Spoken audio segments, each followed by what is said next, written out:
I think I have probably met all of you. I'm Kim Livingston Cobb. I'm the Associate Dean of Students here at UT Tyler.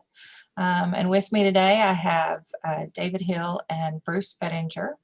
Y'all want to, so what we're going to do today we are wanting to develop some additional training for those faculty and staff who want to go a little deeper, want to learn, a little more in depth about, interacting with students and, the best way to support students and things like that.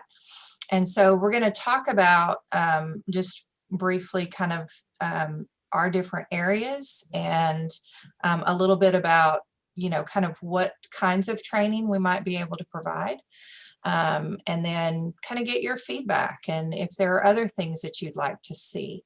I also plan on sending out a survey to kind of gauge interest, and if we've got some people that are interested in this, we'd really like to be able to offer kind of a more in-depth, we call them wellness ally trainings, and and have people that are kind of identified as those who have a little bit more in-depth training and can assist our students.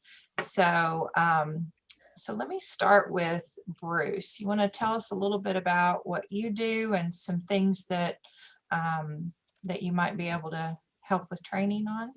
I'd be glad to. Thank you so much. My name is Bruce Bettinger. I am the coordinator of the Center for Students in Recovery and Basics programs, and I'm also currently overseeing the Center for Student Financial Wellness. What I'm going to talk about today are some of the presentations that we have available, and also I would like to go into just briefly how faculty and staff, or even student groups for that matter, could look for additional presentation topics, submit ideas.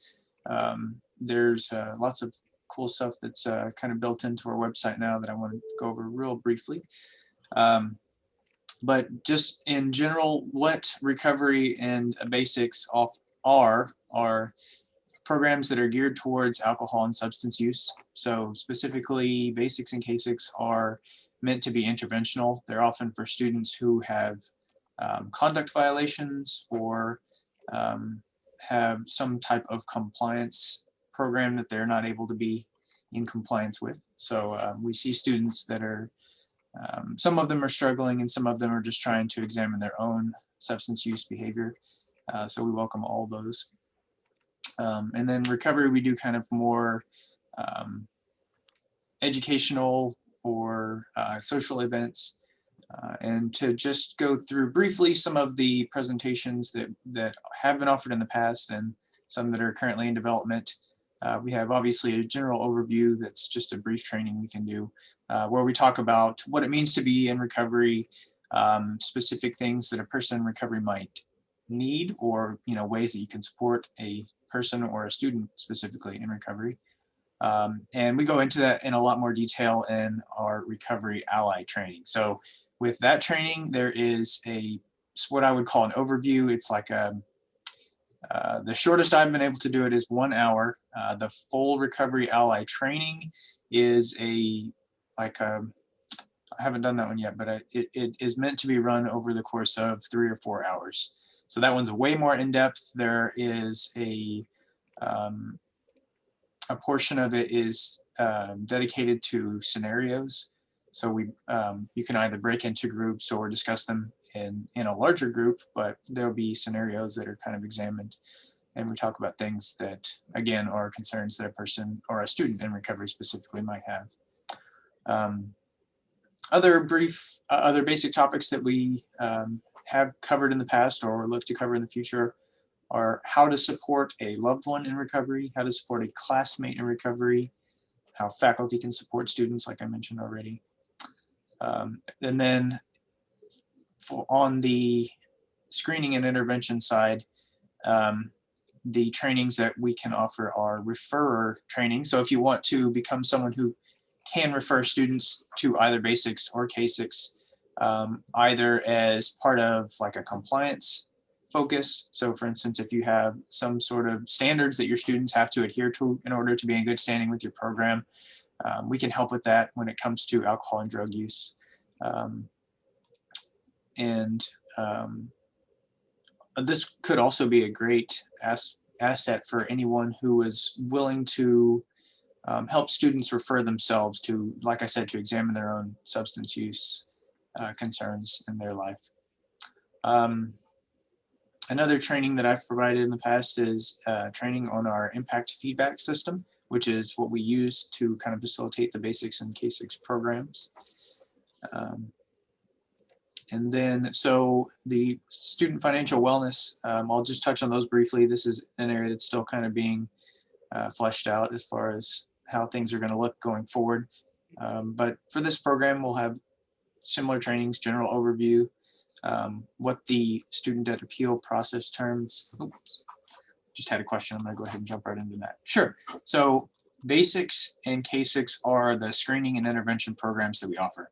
The acronym BASICS stands for Brief Alcohol Screening and Intervention for College Students.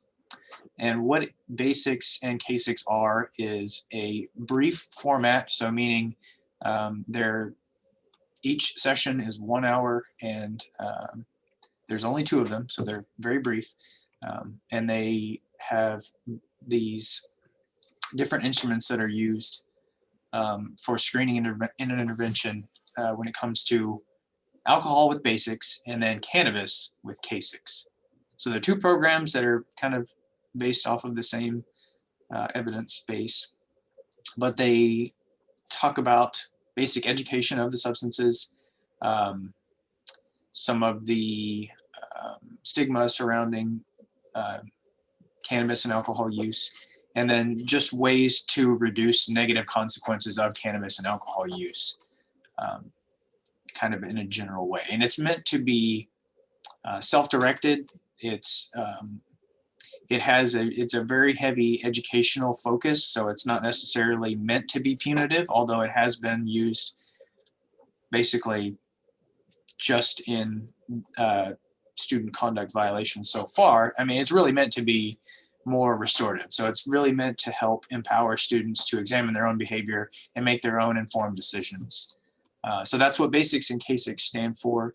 Right now, I'm the only facilitator for that program. But again, I'm one of the ones that I hope to offer in the future is training for people to get involved in different ways, whether that's, students who are willing to volunteer to facilitate sessions for some type of internship or practicum or whatever that looks like going forward. So those are just some of the ideas that I kind of had with those programs specifically. And I had, let me go back to my list here.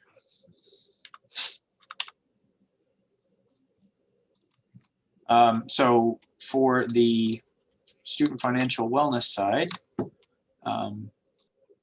my predecessor actually had a whole wealth of presentations that she had created for various different situations. So if you're interested in learning more specifically about what Center for Student Financial Wellness could present, there are topics that I've seen throughout a lot of her materials, such as the psychology of money, managing debt, repaying student loans, that's a big one, the general student debt appeal process, so kind of what the steps will look like from the student's perspective on how to submit a student debt appeal.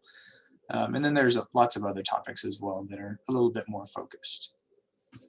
So those are kind of the 3 areas that I cover, and I want to just briefly touch on what I mentioned about the website. So the Center for Student Financial Wellness one is still under construction as far as how to request presentations, but the recovery website is set up now to receive those through Qualtrics and Google Forms. So if you go to our website, which I will post in the chat.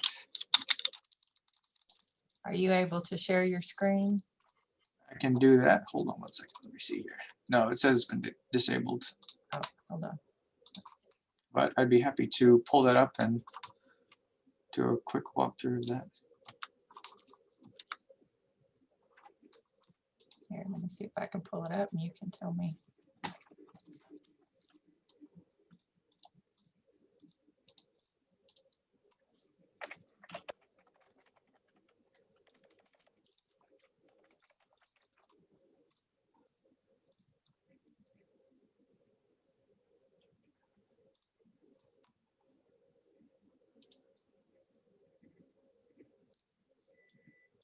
while she's working on that, I just want to talk a little bit more about what we've done with the website. So we've tried to make it a little bit more interactive where it's more useful to the campus community. And like I said, there are some of the topics that I had already mentioned are listed on the website already. And the navigation is all changed. So there's lots of new links that you can navigate through. But if you go to, let's see. Are y'all able to see the recovery screen now? Yes. Okay, great. So on the sub-navigation under meetings, that's one area where you can go in and schedule different types of meetings like basics or K6. This is also where you would go in and schedule an individual recovery coaching meeting, which I didn't really touch on that much. That would also be a great topic to discuss. What recovery coaching is, what recovery coaches do, that types of thing. This is one of the kind of newer service offerings for the recovery program, which is something that I'm very excited about. But like I said, there's lots of different other resources there. You can go in and see how do I support, that's listed. You can sign up for our ally training there. And where I put the link for. So if you go to the under events and outreach, yeah, right there. So that's where you can request a presentation, and this will be from the list of ones that are that I sort of mentioned. And then there's a separate link for requesting a new training opportunity. So that one will take you to an actual form where you can submit your idea. Or if you think of something you think this would be really great, I just don't see it here yet. That's where you can submit all of those. That is an excellent question. So the process of referring a student with a substance use related problem, there are a number of different ways that students make their way to me. Unfortunately, a lot of the times it ends up being through the conduct process, but there basically is no wrong place to turn. Some students come to me through counseling. Some students come to me directly. I had a student the other day that a coworker just walked over to my office, and we sat and had a conversation to kind of assess how the student felt about the situation. And then it turned out the student wanted to stay and talk with me a little bit longer, and then we set up kind of recurring meetings. So it kind of turned into more of a recovery coaching type focus in that particular instance. Most often what I find is that if you give a student my information, they may or may not ever seek me out. But if you have concerns about a student and they're willing to walk with you to visit with me in person, that is the method that has had the highest success as far as students engaging with me personally. As it stands right now, there really isn't a good way that you could submit anything to me where I could follow up with a student. That's there's a big confidentiality concern with that. So really, if the student isn't interested in discussing their substance use, either in person or over the phone, then there's not a whole lot we can do at this point.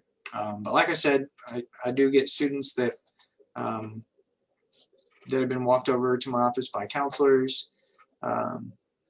I've had students that have reached out to me through presentations that I've done. So there's a number of ways that that I interact with the campus community, and right now I kind of see that as the primary referral pathway. Thank you.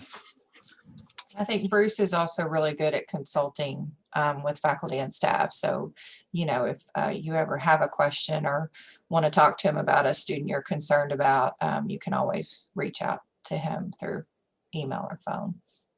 Absolutely, yeah. And I have had that happen a lot. The reason I say that, having them, you know, kind of coming of their own volition is, I have been contacted by people in the past that say, hey, I've got this student, I need you to go get him and make him get better.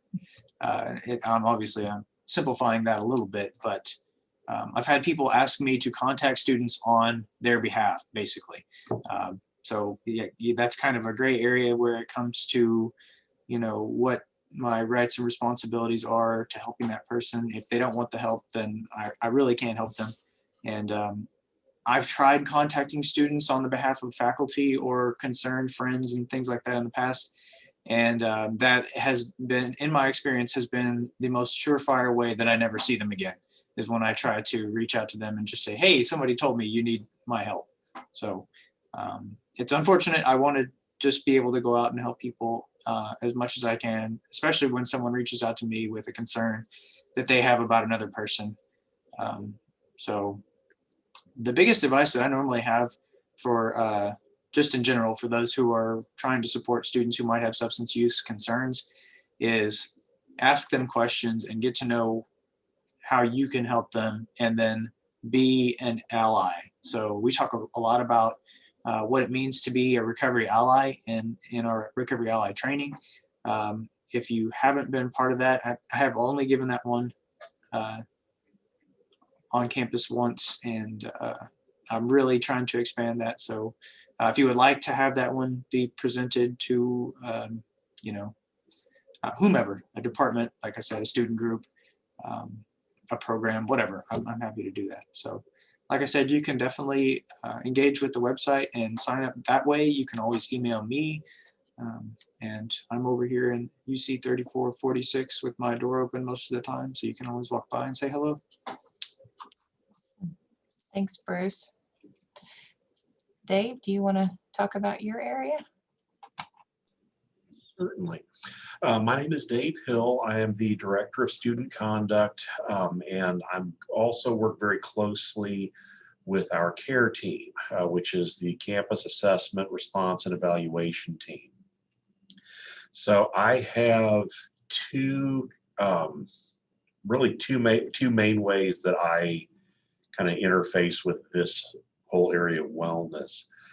A lot of the students who go through the conduct process, one of the things that I will always make a point of asking them is how they're holding up, how they're doing, and what else is going on. And sometimes everything is fine, but a lot of times other stuff comes up. So I make a lot of referrals down to the counseling center that way. With the CARE team, we get a lot of referrals, just reports from faculty and staff who are aware of a situation that they're concerned about, which is a fantastic resource for us. The last time I ran the numbers, over half of the reports we got were from faculty members. And the number, I did not think to run the numbers before this. I know that we have, every year for the last 3 years running, we've had more CARE cases than ever. And then each following year we get a few more. And a lot of that is due to faculty and staff observing students that are in distress, realizing there's a problem and letting us know. So there's a couple of ways that you can refer someone to our processes. What happens a lot of times is, and I am more than happy to do this, if you have someone you're concerned about, do not hesitate to give me a call if you're not sure what to do. Sometimes we have situations that are pretty, straightforward, that we can do more of an informal outreach. And sometimes it's a really critical situation that we have to respond immediately. And we've seen everything in between. We've had cases where it really came down to just the student was having a bad day. And the flip side is we have had, students who we've had to do welfare checks and get them transferred to a hospital because they were attempting serious self-harm. If you contact the CARE team, we will probably ask you to do an online report, just so we've got a document in your words with you describing what's happened. We may enlist your help in doing further outreach to the student, but it really depends on the specifics. A lot of the reports we get, even the reporter believes that it's not something that needs to be addressed immediately, but they just want to make sure we're aware of it. And sometimes that's the case. Sometimes we're getting a report, though, on something like that, and we've had other reports. And so from that perspective, it doesn't look like that big a deal. But when we take these other pieces into account, it is. So we've addressed, and we changed the name from behavior intervention team to care team because we started seeing more and more cases where the students were in distress, but it was not behavior related. So we also respond to situations involving food insecurity or situations involving homelessness. What we can do a lot of times is we'll reach out to the student. We can usually find someone on the care team who has a way to reach out to them that will be less awkward and can kind of talk to them and kind of see where they're at. A lot of times they're very responsive. We make a lot of referrals to the counseling center or to other resources on campus that they need. There's times that, if you file a care report, we may contact you again and ask for additional information. Or there may be times that out of the blue, we'll reach out to faculty and just ask, how a student is doing in their class, if they've observed anything concerning. And a lot of the times the answer is no, everything's fine. But occasionally we'll hear back that, yeah, this student was doing really well, and then they just dropped off the map.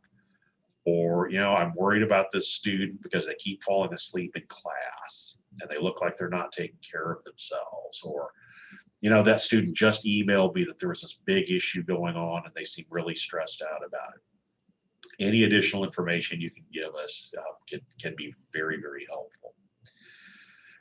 But the main reason that these services are here, we want our students to be successful, and we want to make sure that our faculty and staff have the resources and the tools to help when students encounter these issues. As for me, I am more than happy to come address. I'll talk to faculty groups, I'll talk to classes. One thing I'm seeing a lot of is with academic misconduct cases, we're seeing more and more of it happening online. So I have a quick presentation and conversation I can have with students on that. One of the other things I'm starting to look into is some of the root causes in that. A lot of my academic misconduct cases, there's other stress going on. Students that they're under financial constraints and they have to graduate in a certain amount of time, or they're getting family pressure to finish up their degree and come home and help with this, that, or the other. Sometimes the students are, we have international students that are under pressure to finish their degree or make progress on their degree, or their ability to stay as an international student may be in jeopardy. There can be a lot of outside pressures. I see Dr. Deal is here. We talk a lot about the stresses that the nursing students are under. Go figure, that tends to be a high stress program. I've worked with a lot of our engineering faculty. A lot of the engineering students are under a lot of stress, especially towards the end of the semester. So I am more than happy to come speak to faculty groups, staff groups, anything we can do to help. If you have students that you are concerned about, or if you want to find ways that we can team up and work to help our students be successful, please do not hesitate to contact me. Anything I can do to help, my office and I will be more than happy to work with you on it. All right. Does everybody here know how to get to the care report? Can you refresh our memory? Absolutely.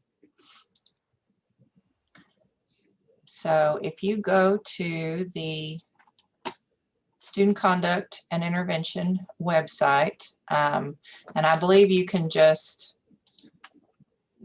you know, when you go to search, search care. So that makes it a little easier. Click on that.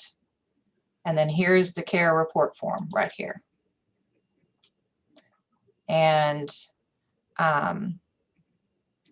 it's very helpful for us to have who is making the report so we can follow up with you.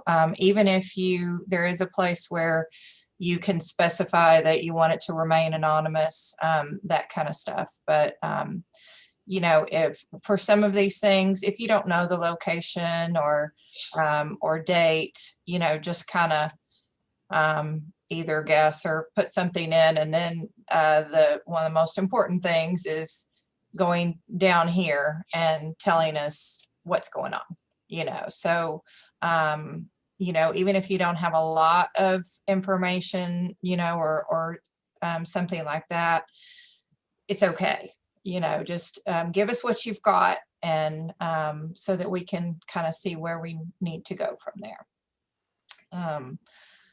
I think, like Dave has said multiple times before, we would much rather get a whole bunch of reports that maybe don't rise to, you know, a level of intervention than to have a student fall through the cracks, you know. So Hey, Kim, could you pull the report back up and back arrow to the care site? I want to show people a couple of things on it.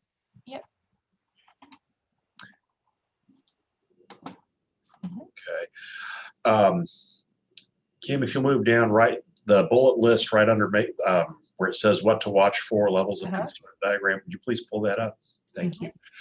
This is something that we blatantly stole from UT Austin, and we had Shane Justin worked on it to make it a little bit more relevant with what we have. But this is sort of a guideline to help people, you know, faculty or staff or students who are working with someone to help gauge how severe a situation is. And every situation is different. And if you have concerns, do not hesitate to give us a call. But this is a good guideline for to help assess what's actually going on and what we can do. And there's some things that are kind of low severity, but if they keep happening, it can make it more severe. But you know, most of the stuff that we see is generally going to be on the low or moderate, and we can usually respond pretty well. But this is just this can be a helpful guide to categorize what's going on. A lot of times when we're talking with faculty and staff, it's kind of hard to put into words exactly what's going on, and this gives some things to look for and can help them kind of put together what the situation is. So feel free to use this. Kim, could you back arrow on it again, please? Oh, sorry. Or better yet, can I share screen? I've got it pulled up on mine. See if it'll let you. Yeah. Nope, I am. Nope. I'm not a host. And I'm not sure how to fix that. Let's see if I can. Kim, if you make him a co-host, Okay. is that an option? Then they can share. Okay. Thank you. That's what I got to figure out how to do. Let's see. I think if you go into participants and right click on me, I think you can make me a co-host. Okay.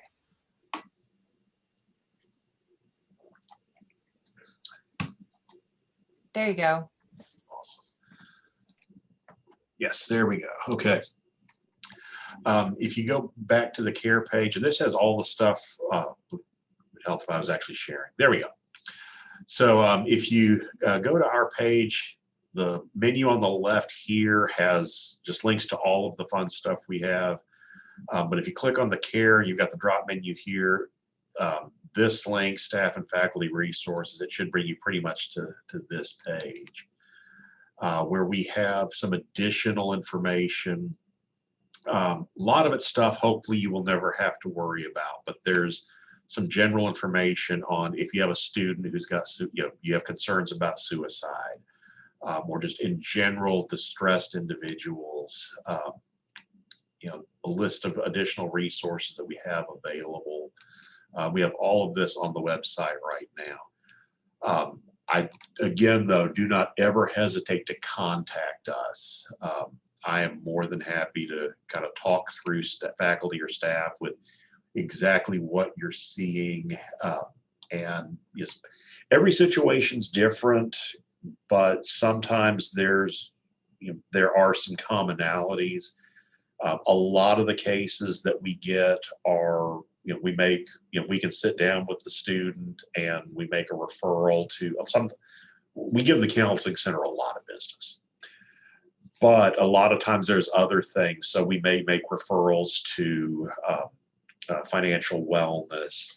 I would love it when we get care cases and we can make a referral to Bruce without them having to go to through the conduct process.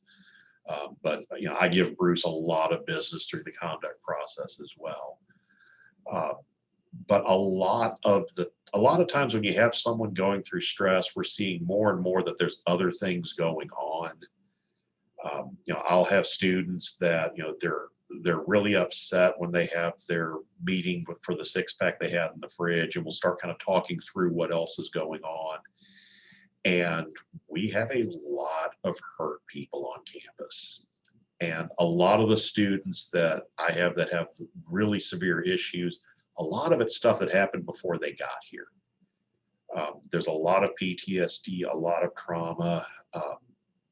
Just students have generally been through a lot. And a lot of them are way more resilient than they realize. They just need someone to help them realize that. And one of the things that any of us can do, faculty, staff, administrators, just when we've got someone who's upset, who's going through some of this stuff, just being able to listen. But just knowing the resources that are available. We also make a lot of use of Title IX resources. I have a lot of students that will disclose that they've been sexually abused or they've been molested, and Title IX has a lot of resources. Even the situations that they don't fit under Title IX because they were not a student when it happened, for example. Title IX still has resources that can help, either on campus or in the community. We make a lot of referrals to the Student Accessibility Office. It seems like at least once or twice a semester, I get a student who has severe anxiety or other issues that they qualify for accommodations, but they've never known that. And so they can be a really good resource as well, just for finding out what's available. And again, a lot of our students, I've had the number of students I've had who really needed some accommodations, and it really killed me. We couldn't get to them sooner, but we just didn't know. And the difference it made going forward, once they were just getting whatever support they needed. Sometimes it's accommodation, sometimes it's counseling, sometimes it's just being able to sit down and start talking to someone to recognize what they're dealing with. But yeah, anything we can do to help, please let us know. So I want to talk a little bit about coming from the counseling, mental health side. I'm going to pull up real quick our counseling center webpage. So one of the things to note here that's fairly new is that students can now schedule an appointment online. So they don't even have to call. They can, go in 24/7 and find an appointment and schedule an appointment. So we have the one they go through if they've never been into our counseling center before, and then one if they're ongoing clients and want to schedule an additional appointment. One thing that we're doing this semester, right now we're doing it through Zoom, but we're hoping as soon as our new counselors get hired or start, we actually have 2 new counselors starting, very excited about that, is to have kind of a traveling Wellness Wednesday to to set up a table in different buildings. You know, that's just kind of a, you know, you want to chat with a counselor, ask questions, something like that, that's available. And so, so we will be reaching out to some different departments and seeing if you would be interested in that for your students. So we are pretty much almost all telehealth right now. We've had a few situations where students kind of been in crisis and just really needed that in person, and we've been able to do that, you know, with masks and all of that. But right now we are doing a lot of telehealth. One other thing to kind of let students know is that we are, what we're doing right now is kind of our first sessions. Our focus is on screening a student and giving them kind of, you know, here's some basic problem solving to get you started. But those initial screenings kind of tell us, you know, the severity of the client's issues, the student's issues, and then which provider the student needs to see. So we also have a training clinic where, you know, we have our graduate student interns, students in their last couple semesters in our graduate counseling program are in our office. And so, but we, you know, we don't want to give them any students that are pretty severe. So we do that screening to kind of determine, you know, what level of licensure, you know, they need to see and stuff like that. So we're always happy to consult and things like that. Yeah, I like this. What's the best resource for students struggling academically that could be a result of test anxiety or need for accommodation? So it kind of depends. If a student already has a diagnosis that is more severe general anxiety that, you know, reaches that point of a disability, they can go directly to the SAR office and communicate with them about accommodations. If they don't, then, you know, there's some things that in counseling we can do to help with test anxiety. So that would kind of be our first step. If the only anxiety, you know, is kind of related to their performance on test and things like that. Test anxiety in and of itself is not a disability. So, you know, we would want to work on that with counseling and try to figure out how to reduce that. If it's something that is ongoing and you know, a counselor works with them and determines that, you know, this is a little bit higher, this really does rise to that level, then we would refer them over to the SAR office for accommodations for that. Let's see. So some of the trainings that we would love to do are, and we're working on, obviously, as our new counselors get in, doing a lot more of this, but some of the in-depth training would be QPR training, which is a suicide prevention training. It trains you on, you know, how to ask the question, you know, how to respond to students who you know, are saying things or acting in ways that indicate they might be suicidal. So how to kind of recognize that, how to talk to them about that, and how to refer.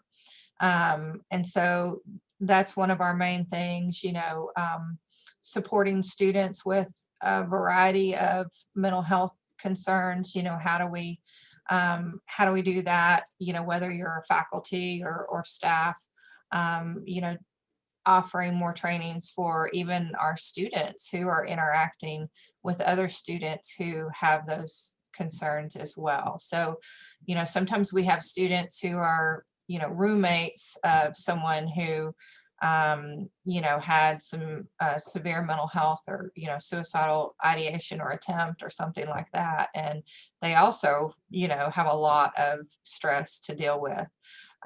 So I would love for us to be able to offer kind of in this, you know, wellness ally training, you know, some more in-depth so that more people across campus kind of, feel like they know how to respond.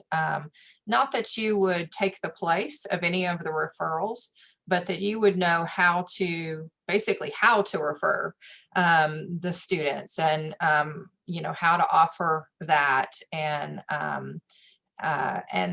just have a little bit deeper knowledge of what that might mean. And so one of the things that I want to do is send out a survey to all of you who are on here, and open it up to others. We'll probably send out a faculty staff email, but you are welcome when you get the survey to share it with others in your department, where you can just kind of, we'll have a list of different topics that we would love to work with you on. And, whether you or your students or, your department, to kind of give a little bit more in depth than what we can do in a short period of time. And so we'll send that survey out pretty quickly, and kind of figure out what the need is, and then work with people's schedules who might be interested in that. So is there anything in particular that you guys feel would be really helpful to you as far as Wellness Ally or Ally training?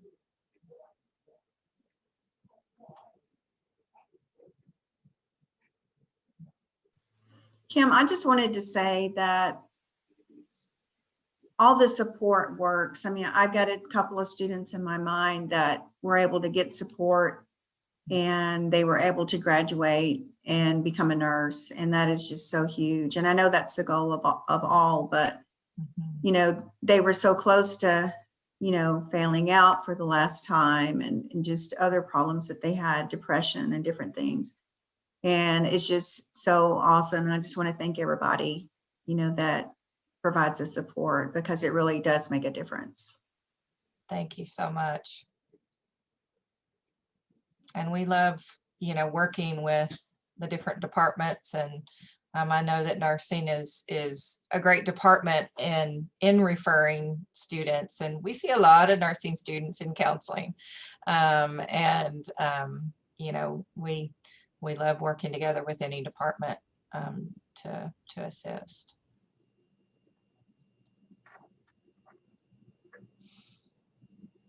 All right, any other ideas or thoughts or questions? I mean, I don't really know what this looks like. This is a totally new concept. So, Yeah. and I'm hesitant to take one more thing on. Yeah. Mm-hmm. So that's a concern too. Sure. So just kind of exploring I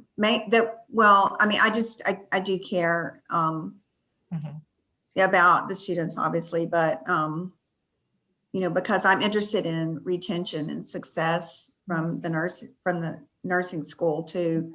So that's really my focus too, is just how to support students to be successful. So absolutely. And we really don't want it to become something where, it's an additional burden on anyone.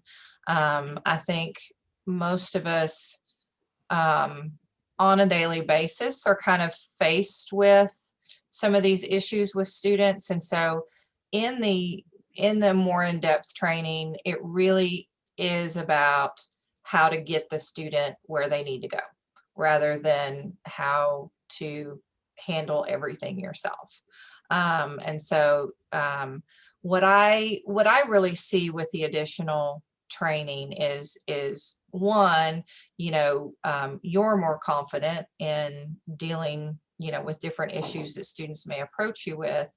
And two, that in your department, if someone is facing, a challenge with a student that they're like, oh my gosh, I have no idea how to handle this, that you may be a person that can say, hey, these are the things that you can do.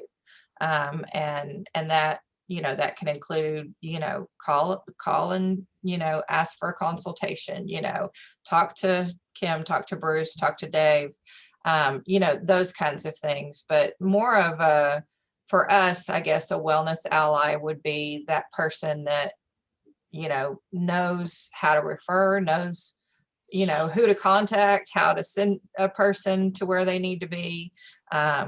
That's really what I see. Hey, Kim, I have a quick question for you. Sure.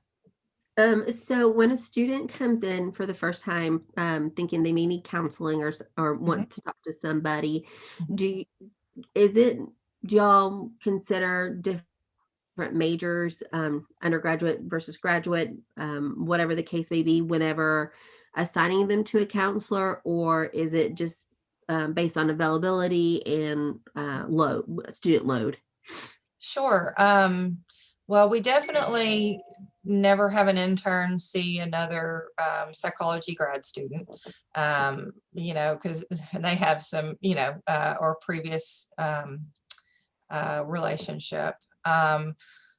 With our new counselors coming on board, one of the things that I really want to do is work on with them. Okay, what are those areas that you've gotten kind of special training in, and are passionate about, and things like that, so that we have a little bit of a choice.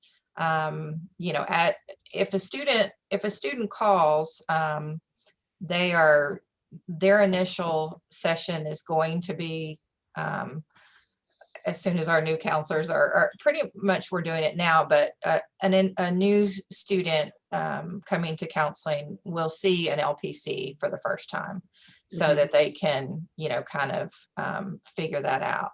A student can always say, this is something that I really don't want to see an intern, or things like that. And so we can work on availability there. If there's something specific to your program that you feel like would be helpful for a counselor to know, then that can be helpful for us to maybe work with your department and really see how we can best support your students. So yeah, happy to talk about that. Great. Thank you so much. Absolutely. Kim, this is Kayla. Thank you Uh-huh. guys for doing this today. I was just thinking that it would probably be useful, at least from my perspective, if you potentially were able to do some more kind of like scenarios, like let's say student has a death in the family, who should you refer them to for services?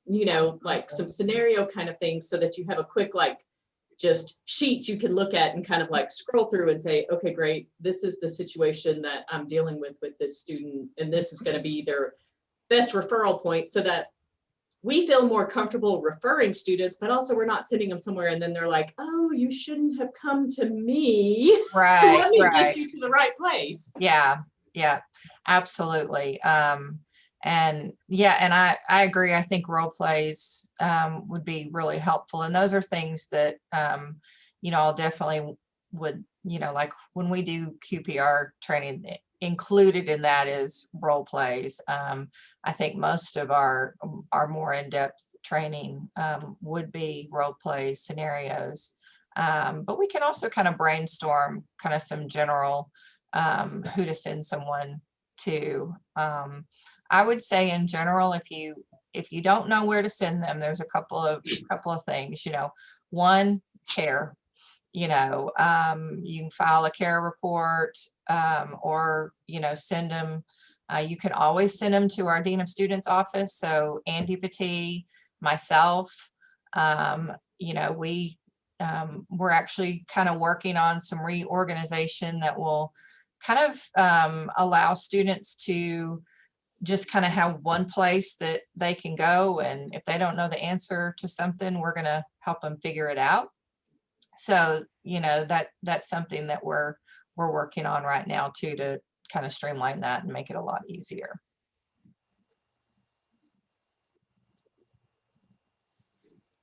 Okay, thank you.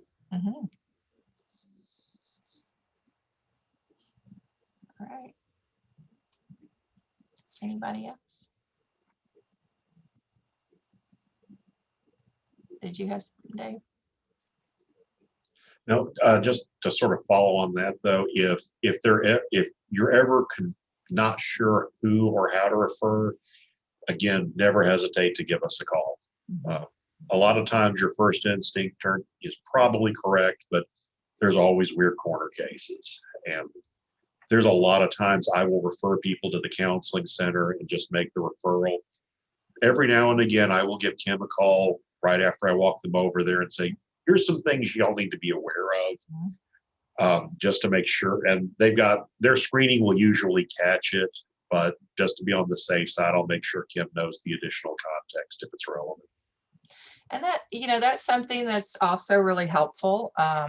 We've had students at time who, have come in and said, this faculty or whoever told me I need to come to counseling. I don't know why I'm here. Someone just said I had to come, and so, and we don't really, they're not revealing much, things like that. And so it is helpful, if you are referring someone or walking someone over, for us to have a little bit of a clue, why, especially if it's something where you're like, okay, for this program and for you to continue, or to do something, then you need to go here. Do know that in counseling, we can't share with you whether a student attended or not, unless that student signs a release. So every once in a while, we've had situations where, someone has been referred by a specific program or something like that, and they needed a yes, they attended, and so we've done that before. I've just said, so and so attended on these days, but the student still has to sign a release in order for that to happen. A lot of times if I'm doing a referral to the counseling center, I'm usually talking the student through what that entails and making sure that that's something they're ready to do.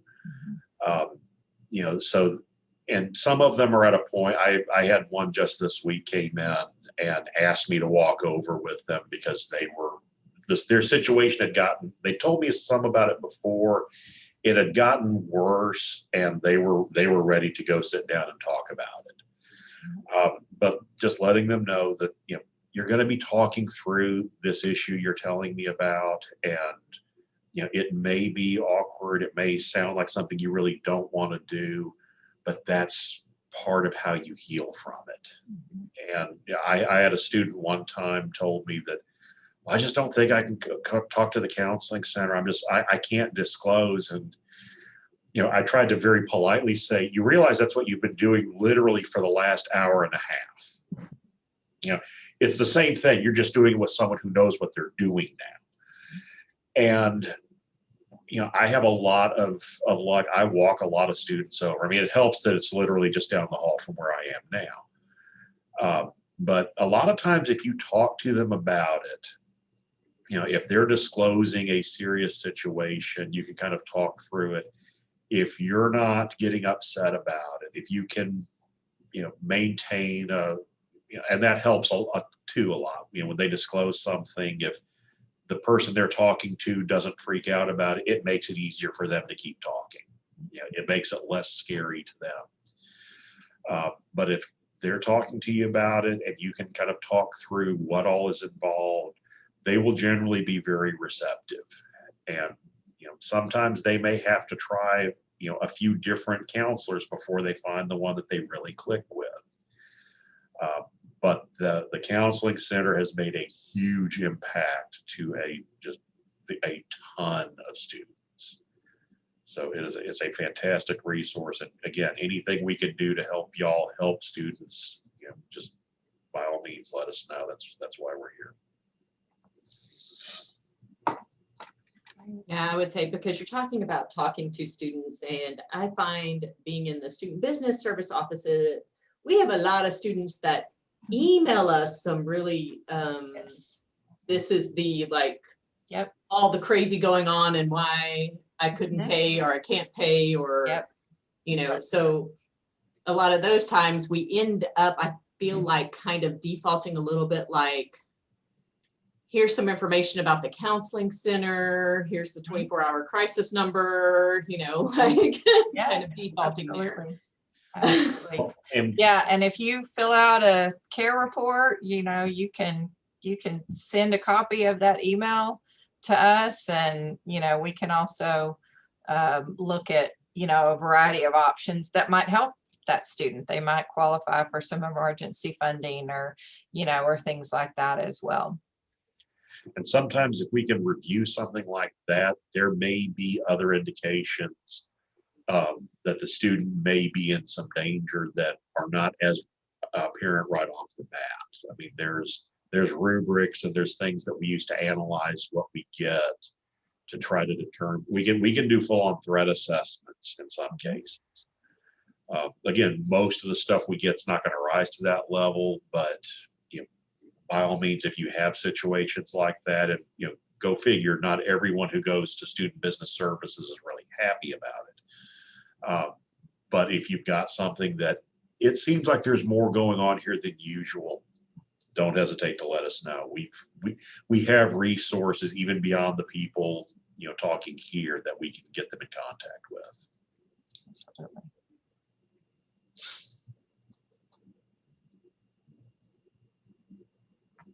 All right.